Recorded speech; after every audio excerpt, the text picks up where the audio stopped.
Well, here's my latest deal, and we'll see how I do making a continuous video without editing, because I got a new computer and you can't get Windows Movie Maker anymore.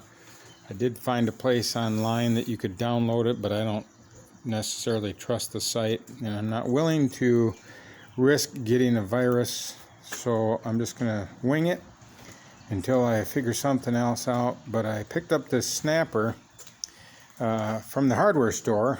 The lady that owned it had put way too much money into it, and it's a 94 snapper, 0 turn, and she just said enough is enough. It runs and drives, but the gearbox is seized up. Well, that's what we think anyway.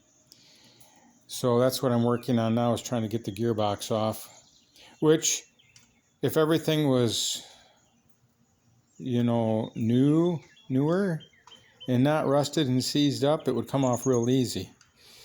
I've got all the bolts. I had all the bolts off to the deck, and I dropped it down to the floor. It wasn't jacked up when I did. And then I realized to get to this drive shaft, I needed to have the deck raised up. So I put the bolts back in, and I need to get that drive shaft scooted back, and it's wedged. I mean, it's on there good. It isn't wedged, but it's seized up. And I've got this Pratt Reed screwdriver, really nice, and I broke the tip off it. So I'm going to call them on Monday and see if they're going to warranty it. So I decided to get at this from the rear. I jacked it up, took the wheel off, which that had a really slow leak when I got it. Then all of a sudden it just went down overnight. So I'll have to address that. But this thing runs great. It's got a brand new battery, new tires. Well, I don't know how new the tires are.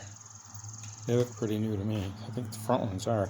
But this was in the shop this spring, and I seen it in there because the mechanic was fixing a rust hole there. You can see he took some pretty good hefty gauge steel and made like a cover. He cut that out, and I don't know if it's cut out all the way, but anyways, he riveted it on there. Now, when I was underneath there was a lot of deck patching over the years and welding. So my plan is, when I do get that off there, to replace the gearbox. I'm going to totally redo that deck, get all the holes fixed, get that in good shape. I got one burned out headlight, but the other one works. The seat is in pretty bad condition, but it's fine the way that it is. Something's going on here. Looks like I need to address that. And it has 2 tanks. One on this side, one on that side, and there's where you switch it over. So there's enough gas in there probably to last me almost a whole summer. Yes, sir. So this has a kohler. I don't know how many horses it's got in it.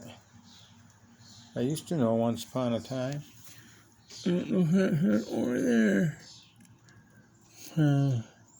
I don't know. You'd think it would say somewhere on here.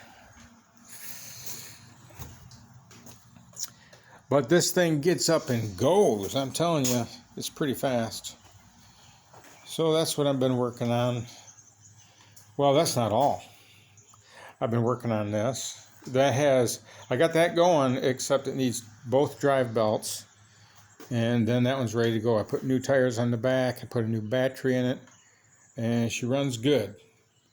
And I picked up, I got to tell you about this.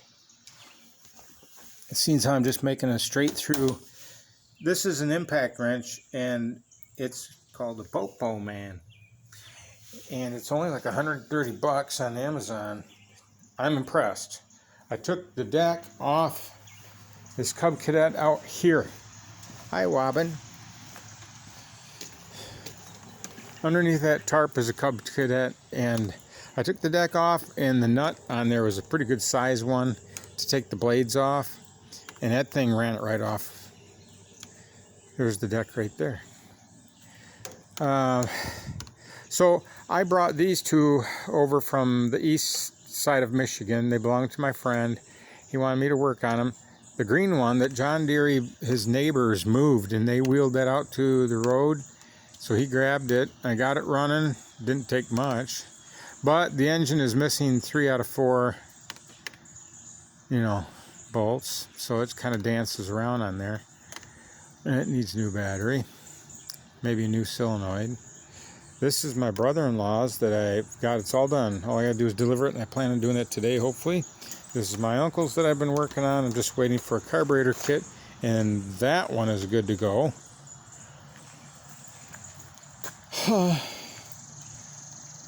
The go-kart that my brother bought from the guy at the hardware store, we bought off my brother, so now that belongs to the kids.